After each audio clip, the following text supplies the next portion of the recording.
December 15, 1967 started out as an ordinary day in Point Pleasant, West Virginia and Gallipolis, Ohio, two small towns that were connected across the Ohio River by the Silver Bridge.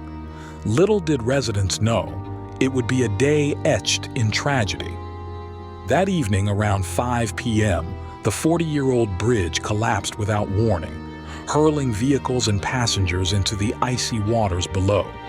The catastrophic failure claimed 46 lives and left a lasting impact on its survivors.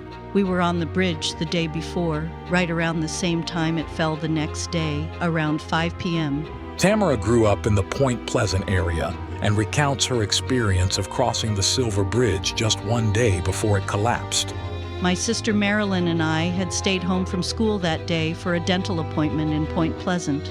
After the appointment, we went over to Gallipolis for some Christmas shopping. On our way back to Point Pleasant, we got stuck on the bridge.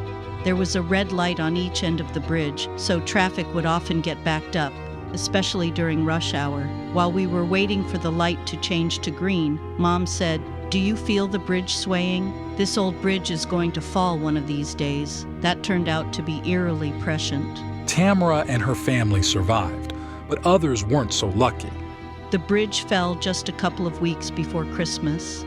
After it fell, there were lots of Christmas gifts floating around in the water. Purses and other personal belongings would be found in the river for a long time afterwards.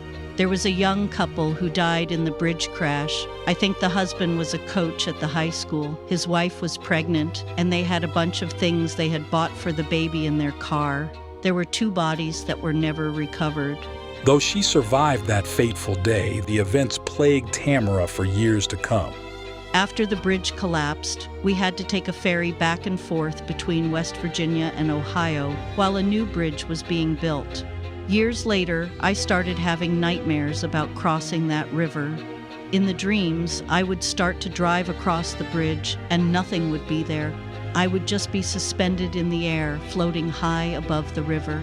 Years later, I moved to Dallas and found myself having trouble driving over the tall highway overpasses that are common there. One day I was driving over one and started to freeze as I felt a panic attack coming on. I knew I couldn't just sit there, so I forced myself to at least drive across it slowly. 20 miles an hour felt about as fast as I could manage. I finally realized that the nightmares and my trouble with driving on these overpasses was a result of the bridge falling.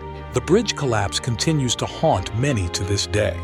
Some believe the Mothman is connected to this incident, a claim we will investigate further on future episodes of the Fearbox Files. Thank you for watching, and be sure to subscribe for more true stories of the unknown.